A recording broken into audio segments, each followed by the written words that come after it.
get in. And the book is really, you've worked 30 years, literally, on that. Well, actually, 37 years. 37 Yeah. even, yeah. Well, it's a big subject, and I'm really interested in talking to you about it. I congratulate you on the work. Thank you very much, really, Harold. Really good, and really interesting, and timely to our times. I would say so, yes. Welcome very much to Conversations. It's a pleasure to welcome to the program Dr.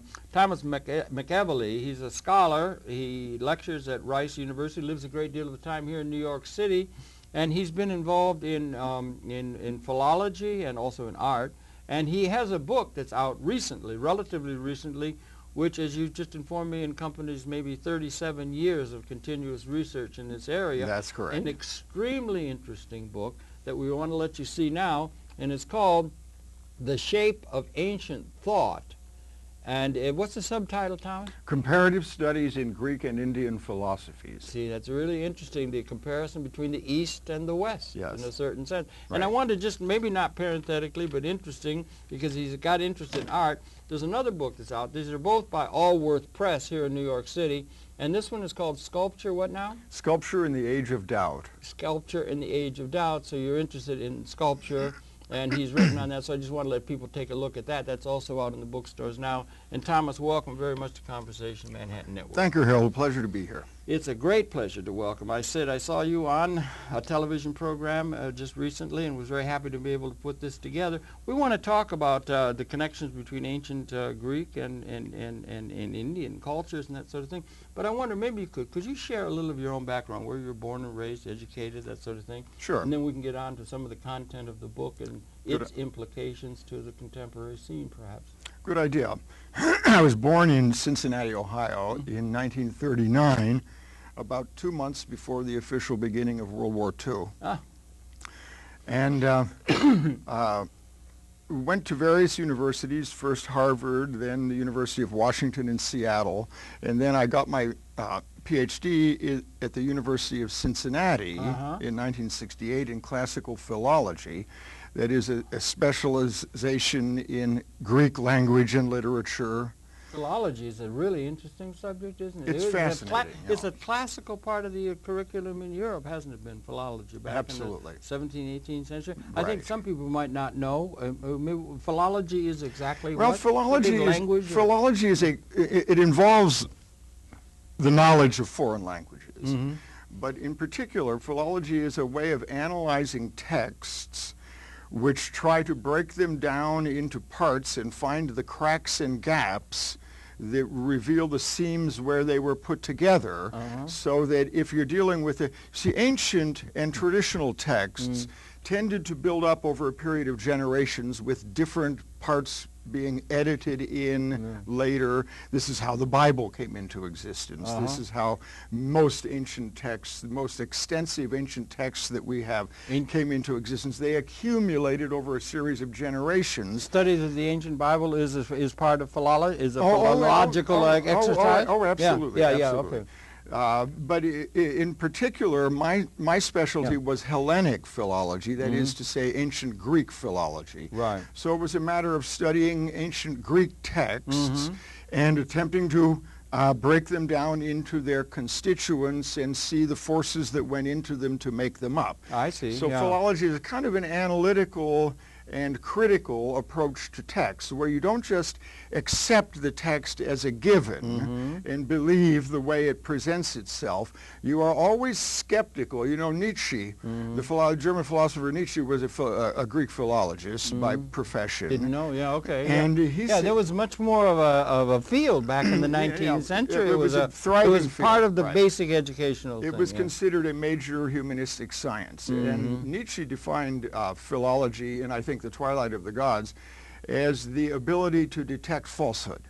Interesting. That is to say, you look at a text with the presupposition that the people who put this text together might, to some degree, be trying to put something over on you. And you try to find the cracks and gaps that show how they put it together and then penetrate in through them to the background. Now, is there any relationship to etymology or trying to understand the evolution of language itself or the study of language? Does it incorporate the study of language in broad general terms as opposed to specialized, or philology? I mean. Well, philology is not exactly a part of the field of linguistics. Okay. It's, I would say, it overlaps with linguistics, but it is more a part of literary studies. I see, okay. And it's rather than, of course, the history of language does often come into philology. I mean, there are questions. It comes in your book? It absolutely does. We're going to talk about it, yeah. Right. Yeah. I mean, and it has implications to us today.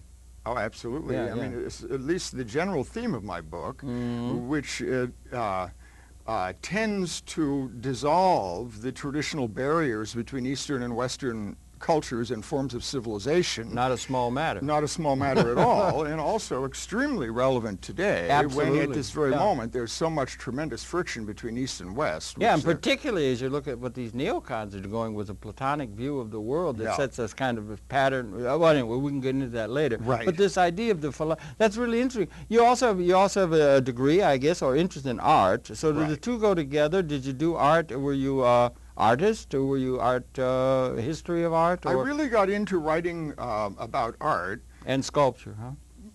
Well, sculpture right now in the world today is an extremely broad term that includes practically any kind of object. You know that artists for the last generation or two have tended to exhibit virtually any kind of object under the term of sculpture.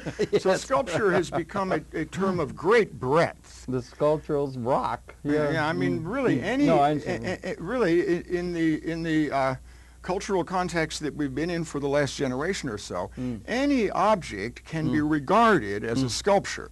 This is a tradition that goes back to the Franco-American artist Marcel Duchamp, who early in the century exhibited everyday objects, like, say, a snow shovel, as sculptures. And basically... Warhol getting Campbell's soup. Yeah, or the Brillo boxes. Yeah, Brillo box, or countless other examples. So that sculpture no longer takes its place alongside, let's say, painting as one of the two media. Sculpture is like an almost universal term today that can include any object. Yeah, well, so you had those parallel interests as you were coming up and getting your education, that sort of thing. Yeah, any object that is contextualized, any everyday object that is contextualized within an art context becomes a work of sculpture by designation. Interesting. That's very interesting. And actually the way I got into it was not so much that I grew up with parallel interests in art and literature or philology.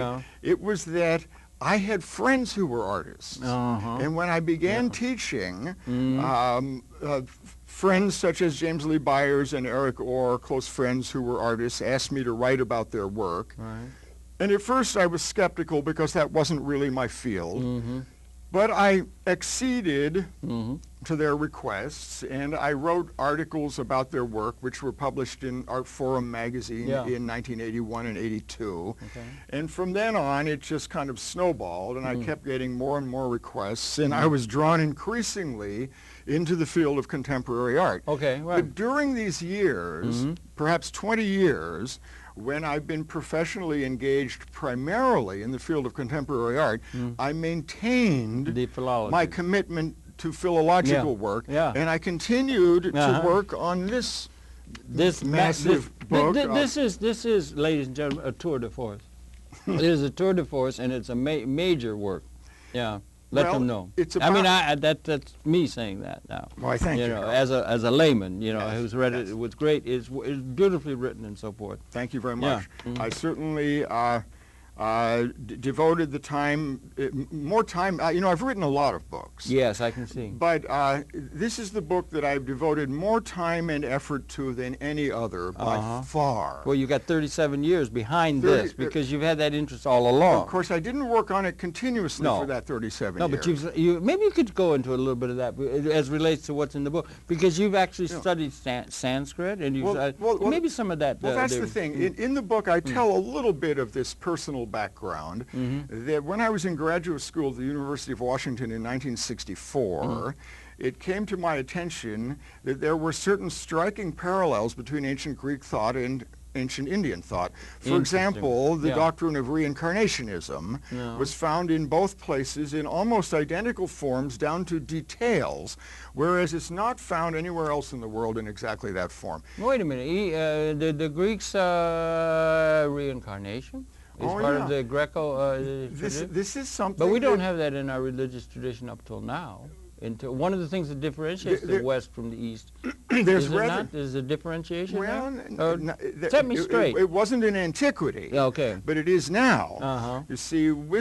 You see, there was a generation of ancient cultures which included classical Greece and ancient India. Maybe we should set some dates. What are we talking about? And we know where we are geographically, the Indian subcontinent and in the Greek. And we're talking classical. We're talking what years and that. Well, as we go on, I want to try to present to you my idea that there are 5 different historical layers involved.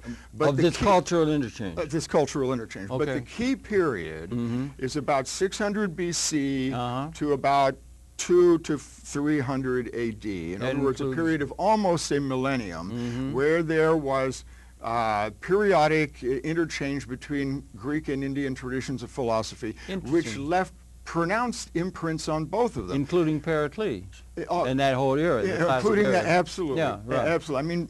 I mean, for example, Plato taught the doctrine of reincarnation. Oh, really? Yeah, absolutely. Okay. Pythagoras. Most of the pre-Socratic philosophers and most of the later schools, the Stoics, the Neoplatonists, taught the doctrine of reincarnation was the standard view about the basic reality of human life throughout the history of ancient Greek philosophy. But then you see a later generation of cultures arose, which included, for example, Christian and Islamic culture. Yeah, right. And they had a different orientation. They tended to renounce the doctrine of reincarnation. As a result, because Western culture has grown up primarily as a Christian culture, we've tended to ignore the fact that the ancient Greek philosophers virtually all believed in reincarnation. That's as really the ancient interesting. Indian That's the Greek. And do you include within the Christian the Judeo-Christian? The Judeo-Christian? Yes. Are they sort of a piece? Well, the Judeo-Christian Islamic tradition, in terms of the history of religion, I see as one continuous tradition. Actually, it's a little bit more than that. The tradition seems to start with the Persian religion called Zoroastrianism. So Zoroastrianism, Judaism, Christianity, and Islam are one continuous thread through the history of religion and culture. Which continue to affect us today. Oh, today, well, it's still dominant. But today. You got this period you're talking about to compare the Indian and the Greek from 600 BC to 200 AD. Did you say about that period is what you're looking at? Right. Now I wonder if we could possibly. We want to go into that in detail because that's the sum of your work, particularly with these 5 layers you're talking about or strata. But what about prior to that? What about the Indo-European thing and the language and that? And then also I'll just do it. I hope it's not. I saw a thing the other day. Spencer Wells. Do you happen to know him? I don't. No, Spencer Wells, a geneticist. He did a program on television. They got such great things on television. But he was tracing genetic markers, and he said that a big movement of people 50,000 years ago went up, and there was an incubation period in Kazakhstan, and that the peopling of the Europe and to the east and even over into Americas can be traced by the genetic markers on the Y chromosome that he was following, and that he could get a sense of the way people moved and so forth. But that was a core area, in a certain sense, for a long period of time, many, many, many thousands of years. They went up to Kazakhstan. But how did the people come to be, and what about this thing called the Indo-European connection of languages, and what does that tell us in terms of the ancient patterns of distribution of the human, the human groups and families? Well, now that you bring up the theme of Indo-European, the Indo-European language family, it's relevant. Okay. But we're at the beginning then of this structure that I want to try to present to you and to our audience of what I see as the 5 historical layers that accumulated into this remarkable concurrence of the ancient Greek and Indian traditions. And one thing. You had this thing, the Judeo-Christian thing, and you went into the 2nd century. And that, so you've got this Greek tradition, the Hellenic tradition, and the Indian tradition. And how does that fit and nest with the Judeo-Christian tradition? Well, comes it into doesn't. A modern, It doesn't. It's a separate thing we're It talking doesn't about. really nest with We're it. talking separately. It's a separate thing. All right. I would say All that right, the right, ancient Greek, right. ancient Indo-Greek or Greco-Indian tradition right. is quite a separate thing Okay. from this continuum of Zoroastrianism, Judaism, Christianity, and And you Islam. see Zoroastrianism as a continuum along that. the beginning. It's the beginning of that Is it continuum. root? Is it root to the Judaic tradition? Do you think Zoroastrianism? I'm not Zoroastrianism, sure I think, is the roots of certain elements of the Judeo-Christian tradition. When does that date from, the Zoroastrian? Well, there's a lot of controversy about it, but it's reasonable to date it from around 600 BC. 600 BC. Yeah, Again, that's a beginning period. There's a lot of controversy about and when Buddhism was about them. About the same About time, that, yeah. but not connected really. Interesting. There's a lot of controversy about the dates of the lives of the prophet Zoroaster, who founded the religion of Zoroastrianism. But I would say that it continues today. It continues today in Bombay and in a few other enclaves here and there. And in India and in Iran itself, or not? Yes, it continues in Iran and in spots here and there in India. But really, when we talk about the connection between ancient Greek and Indian philosophy, back to the theme of this. It has very little to do with that continuum of these four religions: Zoroastrianism, Judaism, Christianity, and Islam. Parallel developments or something, right? Yeah. It's not linear between one and the other. They represent different ages of thought. Okay. Good. The Greco-Indian tradition involving the idea of cyclical time and reincarnationism and so forth seems to go back to the late Bronze Age. Okay. Seems to be rooted in the ancient Bronze Age cultures of Sumero-Akkadian culture in Mesopotamia, and to some extent in Egypt also. Now that's going back? That goes back to, let's say, the 3rd millennium BC. Okay, that Ur, for example. Yeah, okay, right. That's really getting back to early stuff, right? Right. And where does, on the Indian side of things, where do we go? I don't mean to interrupt you, but that's all right. We got a thing called the Indus River civilization. Yes. And then we have the phenomena of the Indo-European people on the Indian subcontinent and that. And what dates are we talking about? And that Indus civilization, does that account, is that part of the connection with the Greco connection? And how does that all fit together? And I hope I'm not trying, I don't want to steer you wrong. No, you're not. You're not steering me wrong. No, it's a complicated issue. I would say the most common view, what you might call a consensus, is that the Indus Valley culture took place from around 3000 to 2000 BC. That's ancient stuff. Oh yeah, that's very ancient stuff. That is contemporaneous with the late Bronze Age cultures of Mesopotamia and Egypt. Right. In other words, it's at the very beginning of what we call civilization, which means urbanism and literacy and metalworking and transportation technology such as the wheel and the sail and international trade and diplomacy. All of that is, all of those are constituents of what we call civilization. Is that an ancient civilization in terms of the subcontinent area?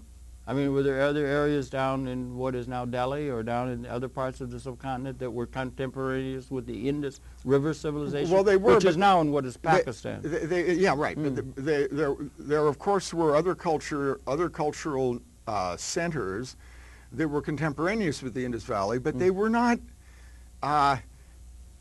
technically what, the way historians use the term civilization, it can seem a little bit invidious because, certain cultures claim to be more civilized than others. Yes, they still have that penchant, don't they? And this is a huge problem in the world. And, this is what led to the 4 centuries of Euro-colonialism, which are only fairly recently ended, and so on. Making a redo. But basically, the way historians use the term civilization is to mean a complex of qualities which include urbanism, literacy, metalworking, international diplomacy and trade, and transportation technology, and so on. City dwelling, I think, etymology. Urbanism, So that at the time of the Indus Valley cultures, it seems there were not any other urbanized and literate cultures in India. Okay. There were a lot of other cultural forms in India, but they were not urbanized and literate. Yeah, and we're not sure what the language is. I think I saw a reference in the book that it may have the language. It seems to be mysterious of the Indus River civilization, or it may be Dravidian, or is that something that you're aware of course? Oh yeah, and yeah. What's the importance of it? That's the part of the subject matter that's dealt with in the 10th chapter of my book, where I look very closely at the connections between the Indus Valley and the ancient Near East, and there's a huge controversy nowadays about what the language represented by the Indus Valley script may have been. And its relationship to the Indo-European phenomenon. Well, that's the thing. You see, get like, back to the track of what I'm. Yeah, I'm sorry, I'm not taking you off track. That's okay. No. I think we should talk. We only have an hour to try and get this down. I know. So, the basic view that could be called a widespread consensus, though there's a lot of controversy still, is that the Indus Valley culture was a Dravidian culture, and that the language seems to be related to the languages of South India, which are today known as Dravidian. Right, down in Mysore. And that would have been pre-Indo-European. And then Indus Valley culture or civilization thrived from around 3000 to around 2000. And then it seems to have been terminated by climatic and topographical changes, specifically changes in the courses of certain rivers, which made the centers such as Mohenjo-Daro uninhabitable, and the people moved on. And at about that time, shortly after 2000 BC, the consensus is that there was a migration of Indo-European peoples into India. Yeah, from? Well, this is the thing. Kazakhstan. Well, that's... I wouldn't say that that's the dominant view. No, I'm just guessing. You see, the general view is that the ancestors, you know that Greek, Latin, and Sanskrit among ancient languages, and virtually all of the modern languages of Europe are Indo-European languages. That's correct. And they all seem to go back to a common ancestral language which is known as Proto-Indo-European. And the Proto-Indo-European culture is most commonly thought to have been located on the steppe north of the Black and Caspian Seas. Kazakhstan. Close. So close, But then that's like the heartland they talk about. But then Kazakhstan would be after they dropped down from the steppe, because at a certain point in history, and it may have started, well, there's a lot of controversy about when it started. But insofar as this idea of the first layer of commonality between ancient Greeks and Indians goes, it seems that they probably belonged to the same group of Indo-Europeans who migrated across the Caucasus Mountains into the ancient Near East in around 25 to 2300 BC. The precursor to the Greco. Among others. Oh, absolutely. Yeah, right. So there's a commonality there. And you can see it in the language. Absolutely. The Greek and Sanskrit languages are really close. The declensions and conjugations parallel one another remarkably. The vocabularies are rooted in a common ancestral language. It's sort of like the way they can put a marker on DNA these days. It is. Well, that's the thing. Rather than dealing with genetic markers, in this field one deals more with linguistic markers. Exactly. Interesting. Really fascinating. And this is a much more ancient way of dealing with it. So the idea is that around 25 to 2300 BC, there was this major migration of Indo-Europeans across the Caucasus Mountains into the Near East, and then they split up into different groups which commenced a period of wandering, because during the untold centuries that they lived on the steppe, they had been nomadic pastoral peoples. In other words, we all had been. In other words, nomadic pastoral. Okay. In other words, they essentially lived in wagons. They didn't live in permanent homes, architecture. They lived in wagons, and they followed the herds. The family lived in the wagons. The men either walked alongside or rode after the domestication of the horse. But in any case, so having crossed the Caucasus Mountains and now finding themselves in the zone of what we call civilization, urbanization, literacy, metallurgy, and so on. This Indo-European group seems to have broken up into different subgroups which wandered in different directions. And in keeping with their nomadic heritage or habits, they seem to have wandered for some centuries, maybe 7 or 8 centuries, before one fragment of this group ended up descending down the Balkan Peninsula and becoming the Greeks and inhabiting the lower part of the Balkan Peninsula, and another fragment of this group, who became known as the Indo-Aryans, tended to wander through Central Asia. This is where you get the Kazakhstan connection. And then so around 1900 BC, the Indo-European subgroup, which would be called the Greeks, entered Greece. And around 18 or 1700 BC, the Indo-European subgroup, which would be called Indo-Aryan, entered India. Entered India. What year? Around 1800 to 1700 BC. Both the same, around the same? Just around the same time. In other words, they seem to have had parallel histories. But meanwhile, you see, even though when they crossed the Caucasus Mountains at that first mythical or legendary migration. Good archaeological evidence of that, right?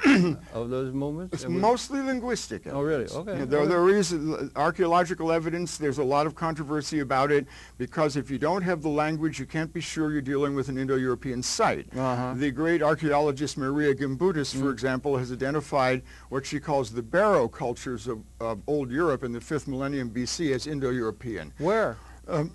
What's called Old Europe, which is essentially from the Danube Valley down through the Balkan Peninsula, down through the Aegean.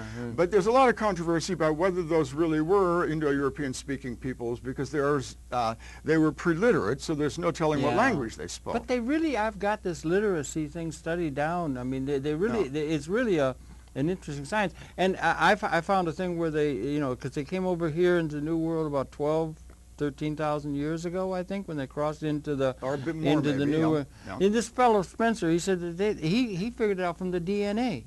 He's a young fellow, but he's got this. It was really fascinating, and he said that there may have been as few. I don't know how the hell they could come up with such a thing, but there could have been as few in horrendously difficult situations as 10 who came across the Beringian, is that what it is? The Bering Straits. Bering Straits, or Beringia or something, and then formed the, the American Indian peoples. But anyway, I didn't want to get aside. But these things are all fascinating. They truly are. I know. They had the DNA evidence and the thing about the mitochondria going back 200,000 years for Homo sapien.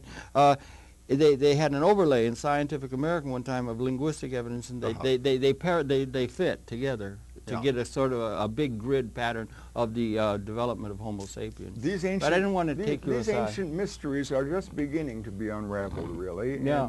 And we've done a lot of it in here. My book to be a contribution to that, general project. A major contribution. Thank you. Yeah. So here's the point I was trying to make. Like after the initial migration across let's say it was across the Caucasus, which is what many people believe. Then these two groups, at the time of the original migration, they must have spoken either the same language or closely related dialects of the same language. Okay. But then there ensued this period of 700 or 800 years of quasi-nomadic wandering before they settled down in their new homes in Greece on the one hand, and northwest India or modern-day Pakistan on the other. And during those 700 or 800 years, the language or related dialects that they spoke grew apart sufficiently that the one branch became Greek and the other branch became Sanskrit. And interestingly, both Greek and Sanskrit appear on the stage of history at about the same time. The Greek language was first written down in what are known as the Linear B tablets, the earliest of which probably date to around 1400 BC. I see. And in India, the Rig Veda, which is the first great document of the Sanskrit language, is regarded as having been kind of finalized or frozen, although possibly not written down, nevertheless finalized in a certain form between around 1500 to 1200 BC. So this is the same period that Greek and Sanskrit appear on the stage of history. Yeah, interesting. Yeah, interesting. And that's what your connection, that's what you're looking at. That's it. We had to move along because this is a super mod world we live in, and we've got 30 minutes to go. We got to keep moving. We're not getting anywhere yet.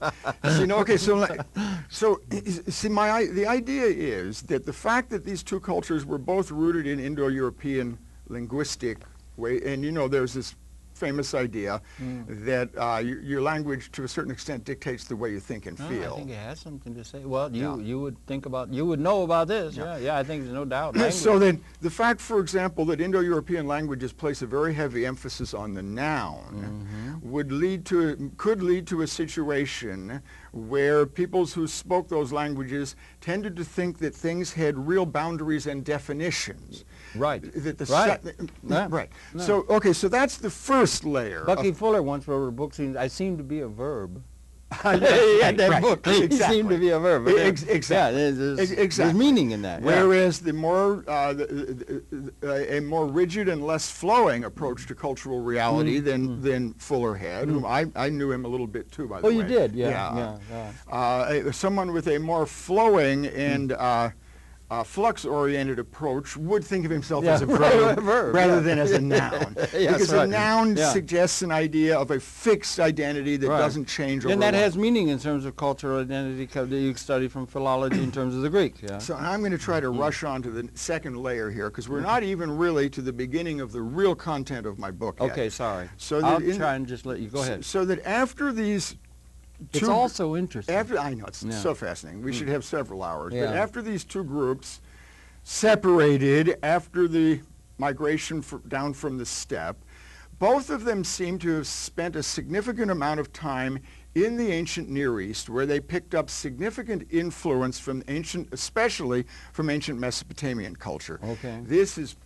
There's a lot of evidence, which is reviewed in the third chapter of this book, that both the Greek and Indian numerologies of the cyclicity of time came from ancient Mesopotamia, and that the Mesopotamians may have had a myth of cyclical time, which then disseminated or diffused into both Greece and India. Interesting. So this type of thing would be the second layer.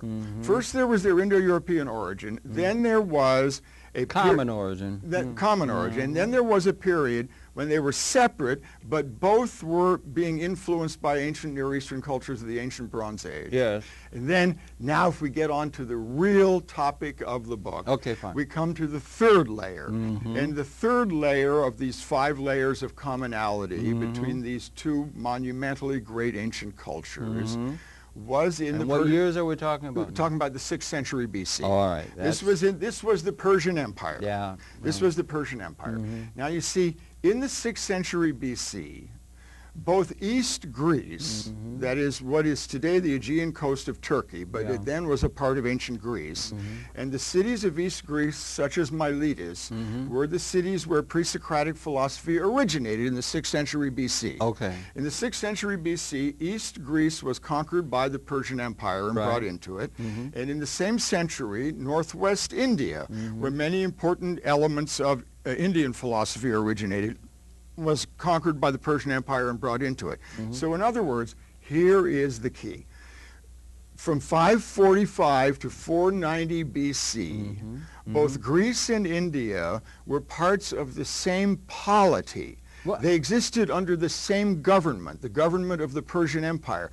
They had constant intercourse in the Persian imperial centers. The first chapter of my book goes into this material in detail, that there were diplomats, artisans, merchants, physicians, philosophers, courtesans, people of all different professions and all different levels of society were gathered from the bounds of the Persian Empire into the great centers of Persian imperial power. And there was commerce all the way from the Indus to the eastern Greece?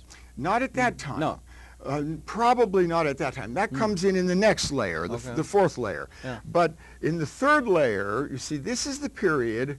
Now, what I devote several chapters of the book to is the idea that through the medium of the Persian Empire, very significant amount of Indian ideas came into Greece and really more or less precipitated what we call pre-Socratic philosophy. Really? In other words, I see at that period, I see India being the source and Greece as being the receiver of the influence. That's really interesting. I know. Because especially, Harold, because you see, in our Western tradition, we've come to regard the pre-Socratic philosophers as being ours. Not only as being ours, but they are regarded as the absolute apogee of the ancient Greek tradition. Right.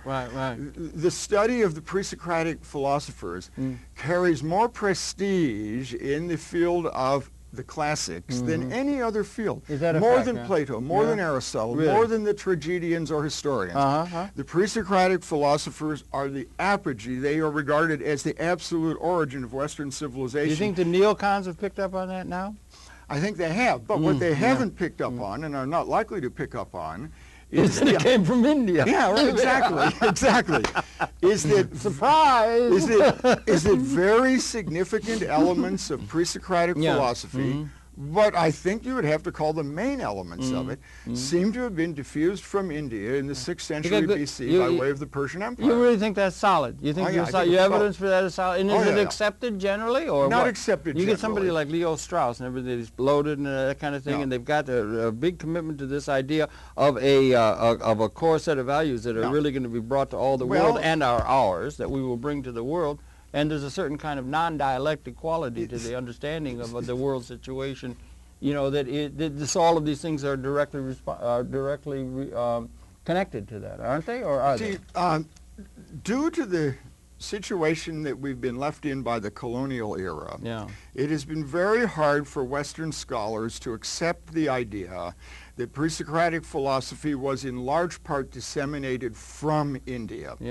Because, you see, the colonial agenda required that the Western colonizing nations be the seminal. Absolutely, that they be the beginning, and that they be bestowing the gift of civilization on these non-Western and, to be frank about it, non-white-skinned peoples. Because it does seem, and this is something else that is discussed in detail in the first and last chapters of the book, it does seem that the colonial project, Euro-colonialism, when the Western European nations colonized much of the non-Western world, it does seem that it was based on a racist ideology. Oh, absolutely. I just finished reading a book by Cecil Rhodes. Unbelievable. The racism. It is so blatant. Well, I mean, it is so blatant, and I think it was characteristic of the 19th century. I don't know, the 18th, 17th. It came out in the 18th century. I mean, it was racism to make your hair stand on. The great Scottish philosopher David Hume, the great philosopher of that century, in a sense. There's a famous passage in which he said that non-white peoples have contributed nothing to civilization. The civilization is entirely the product of white people. So you see, this was perceived as a justification for the colonial project. The white man's burden. The white man's burden was to carry civilization to non-white peoples and force them to carry their share of the burden of civilization. Sounds a little bit like some contemporary foreign policy initiatives. It certainly does. Does to me. It certainly does. Now let me, since time is racing by, let me hark back. Let me hark back to the Indian thing, to the pre-Socratic, to the third level, which is involves several chapters of the book, where I deal with the issue of whether certain ideas natively developed in Greece, or whether they natively developed in India, or whether they natively developed in both places. And the general conclusion that I've come to in a number of chapters is that there are developmental sequences visible for these ideas in India, but not in Greece. In Greece, they appear suddenly with a wallop. Sounds like diffusion to me. Sounds like diffusion to me, too. So that if we accept that this body of ideas that in the book I call the monism complex, which is, monism means an approach to explaining the world in which you emphasize the quality of unity rather than the quality of multiplicity. I see. And monism tends to lead to a cyclical view of time, because this enforces the idea of oneness, because things keep happening over and over again the same way. And the idea of the cyclicity of time tends to bring with it the idea of reincarnation. So, and the idea of the transformation of the elements into one another in a cyclical way. This body of ideas I call the monism complex. And my general conclusion in the first 9 chapters or so of the book is that the monism complex was diffused from India into Greece by way of the Persian Empire in the 6th century BC. Out of India, of this Indus civilization? Not really. Out of a later, out of the civilization that was the earlier established by the Indo-Aryans, which that we begin to recognize with a certain civilization then that is there, not post Indus River civilization, but another civilization that's emerging on the Indian subcontinent. Well, but it's post-Indus Valley, and it involved... do we have a name for it? I mean, the culture? Or Indo-Aryan. Indo-Aryan cultural development on the subcontinent in the years of around when now? Well, basically what we're looking at, I mean, the Indo-Aryans seem to have appeared in India around 1800 to 1700 BC, but the era that we're looking at, when philosophy began to happen, is after 1000 BC. Okay, right. And basically, let's say, the Upanishads, the great texts which influenced many of the pre-Socratic philosophers, seem to have begun to be composed in the 8th century, so the 8th to 6th century. I see. And then in the 6th century, by way of the Persian Empire, this material flowed from India into Greece. I see, right. So that, for example, a 5th to 4th century philosopher like Plato would have inherited all of this. Yes, of course, yeah, right. So Plato, for example, I look on Plato, I look on this, the monism complex, as what I call the Indianized strain of Greek philosophy. All right, interesting. Yeah. So Plato would have inherited the Indianized strain without ever having gone east himself, without having had contacts in Persia or India. He would have inherited it from the Greek thinkers who got it a century earlier. Right. And then this part, this monism complex idea, this Indianized strain of Greek philosophy remained active in Greek philosophy up through the end of the Roman Empire. I mean, for 1,000 years, it remained a basic content of Greek philosophy. It's found in the Stoics, the Neoplatonists, the Neo-Pythagoreans, many different schools.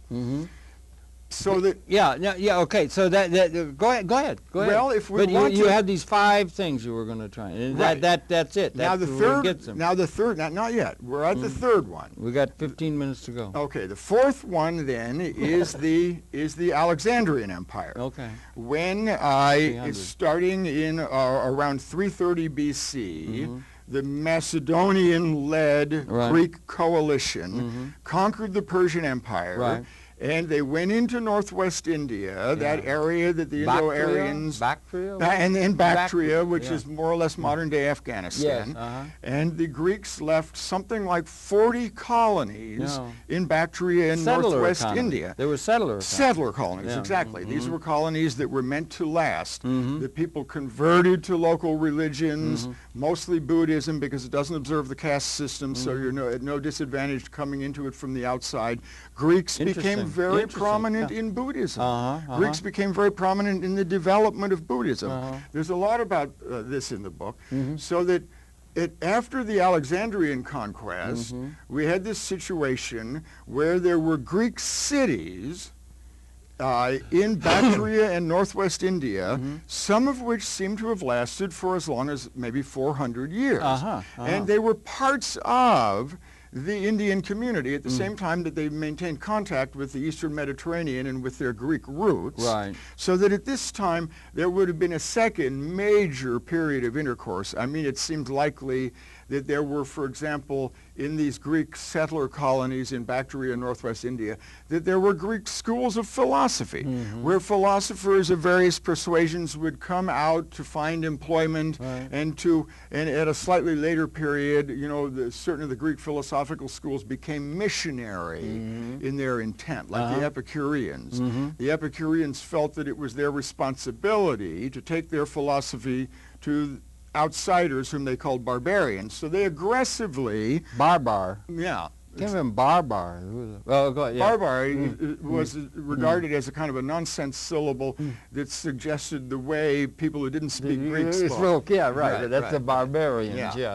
So that during the Alexandrian period and its aftermath, where there was this Greek dynasty called the Euthydemed dynasty that actually maintained significant power in not only Bactria, but northwest India, and even north-central India for a period of a couple of centuries. This would have been the fourth phase of commonality. And the fifth? Quick. And the fifth was the Roman Empire. Oh, the Roman. Yeah. When the ancient historian Strabo tells us that there were 240 ships which set sail from only one of the Red Sea ports for India every year. And there was another Red Sea port. So if we double it, maybe 500 ships a year going from the Greco-Roman world into India and coming back with Indian goods. And you know, all of the ship's captains whose names are known were Greek, and Greek books went along this route.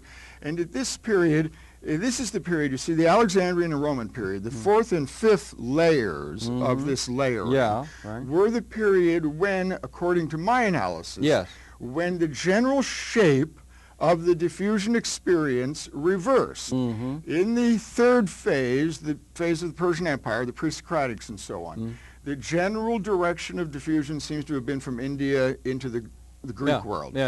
But starting with the Alexandrian period and culminating in the Roman Empire, the shape of direction reversed, and influence began to go from Western philosophical schools into Indian philosophical schools. And one can trace this very closely, and many chapters in the latter half of this book are devoted to that. But here's the interesting thing, is that, see, in the early period, when the direction of diffusion was primarily from India into Greece, what seems to have traveled were these major ideas, such as monism, cyclicity, and reincarnation, and so on, which maintained their position as central topics of philosophy, or the content of philosophy, for 1,000 years. Templates, like, But then in the later period, when the direction of the diffusion reversed, and it was going primarily from the Greco-Roman world in the Eastern Mediterranean into India, then this is when the formal means of philosophy, rather than its deep contents, were developed. This seems to have been when the formal processes of logic and dialectic were diffused from the Eastern Mediterranean into India, and one can see them appearing in Indian schools at certain times and converting the methodologies. And again, there's a lot of detail about this in the book. So in other words, in terms of the general shape of this 1,000-year-long diffusion process, I see it as essentially kind of circular. First, there was this major input from India into Greece, and then there was this major input back from Greece, or from Greco-Roman culture, into India. And the first period, the input from India into Greece, was primarily concerned with the content of philosophy. And the second period, the period of diffusion from the Greco-Roman world back into India, was primarily concerned with the formal methods of philosophy. Nouns and verbs. And these, you know, I see a lot of the Indian content of the pre-Socratic period as remaining essential to the Western tradition all the way down to Heidegger and maybe beyond. And yet, at the same time, the formal methodologies developed by the Greco-Roman schools have maintained their primacy both in East and West for these 2,000 years or so. Fascinating story. So that each went into the other and planted itself in the other and lived there. So this thing of trying to say, was it Kipling who said, East is East and West is West and never the two to me? Was it he, I think, right? I think so. That kind of thing, but they got that kind of, the fact of the matter is they were more together than we would have thought. Much more. Much more in ancient way, in amazing way. The Hudson River goes up sometimes and back. It was a stream back and forth. And we got to the Roman time and so forth. Now, can we got about, a few minutes left. Can we bring it up to the modern now? Because we had a period since Columbus and so forth, 1453, the Ottomans. But we bring it up to modern, and we have for the 500 years we've had a colonial enterprise going on in the world, and we do now live in a world where the neoliberal thing has been taken over by the neoconservatives now, and they're going to go with Leo Strauss and this kind of thing, that they have a philosophy that sees their mission as one of bringing a certain kind of rooted seminal values to this whole world that they're going to impose. Does it have relevance in terms from these ancient connections and so forth? Well, and what lessons do we draw from this ancient experience that have relevancy to the geopolitical pattern as we look out on our world today? Well, I do think there's a lot of connection and relevance, but you see, one major difference is that the ancient Greek colonies that were left in India were, as you said, settler colonies. Mm-hmm. They were not simply in there to exploit the economic resources and then get out. Uh-huh. They were in there to become a part of the community and contribute to it constructively, permanently.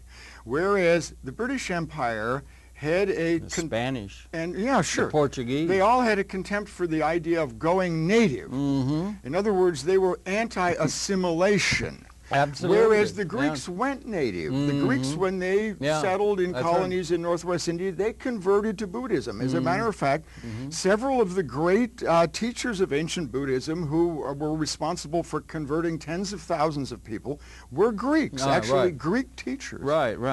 So that what we have going on now, I think, is a revival of the colonialist ideology, even though the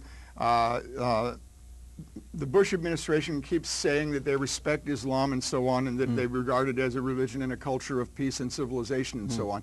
Still, one has to have the feeling that their basic assumption is that Western civilization is the superior model of civilization. I don't think there's any doubt. Right, and that it is. The British called their colonial enterprise in the non-white world a civilizing mission. Yes, the that's French right. did also. And I think that that's what we're doing again. We're reviving the idea of the civilizing mission. We're saying we're going to go into Iraq and make it into a democracy and so forth and all of that. And we're going to draw upon that about the ancient Greek tradition. That we're all Absolutely. Greek. We're all Greeks, and we've got this seminal thing that we can bring to the world, and that's it. We've got it's a kind of fundamentalism. It's a kind of a Philosophical Greco-fundamentalism that assumes that the entire Greek heritage was exclusively to modern Europe, whereas to us yeah. alone. And whereas, as you can see, I feel that the Indian tradition was also not only contributed a great deal to the West, but also was very influenced by the Greeks. And it also contributed to a global context that it might be good for us to be able to have a greater appreciation of the significance of in a systems way, not only in the name of justice, but in the name of efficiency and the need for there to be a sense of the participation of a whole lot of diversity in terms of the operation of the human scenario. Yes, and you understand what I'm saying? I do. Rather than a sense of we have the truth. Yeah. Unilateralism. Yeah. And yet I do see what our government is undertaking now as a revival of the idea of the civilizing mission and a revival of the colonial project in a somewhat disguised form. Yeah. And as such, it does have a lot to do with the subject matter of my book, in that the neoconservative view depends upon the idea that the great insights of the Greek tradition were inherited exclusively by the West. By us. Yeah. That's us. Yeah. And in fact, what my book argues is not only that they were in part planted from India, but that in fact they were disseminated back into India also.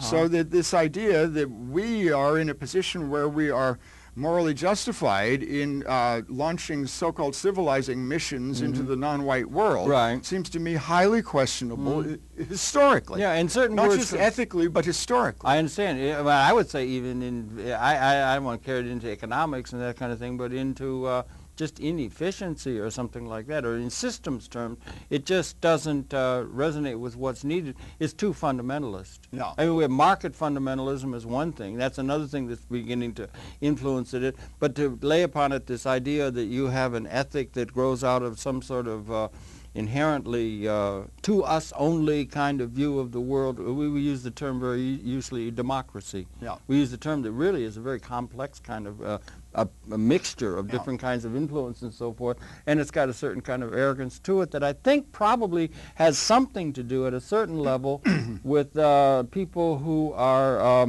objecting to that singular unilateral view of the world, and not simply people who are envious of our freedom and prosperity, do you think? I mean, and comes back and blow back with terrorist things and so forth that we're being confronted with all over this world as we try to impose our view of the geopolitical notions of our system as inherently right for everyone. I agree with the and whole is it a point of problem? view. Is it a major problem? It's a major problem right and now. it has roots in your work, if I may say so. Absolutely. Now, do we have any minutes left? Yeah, we have about 5. Maybe I Four. could... 4.5. Let me bring 4:45. Okay. Let me bring up one last topic that is very interesting to me, and that is the fact that for centuries, the Western attitude toward Indian philosophy has been that it was not really philosophy. It was religion or superstition. It was not really philosophy. You know, Hegel said that the Western world had come up with the real, true philosophy, and what passed for philosophy in the non-Western world was simply types of superstition and religion. Barbarism. Yeah, barbarism. Yeah. And this, so that for several centuries, the reality of the history of Indian philosophy, which is every bit as great as the history of Greek philosophy or perhaps of Western philosophy as a whole, the reality of Indian philosophy was excluded from our history of philosophy books and our history of philosophy courses. Yeah. Now, toward the end of the colonial period, which the Euro-colonial period officially ended in 1976 when the Portuguese pulled out of East Timor.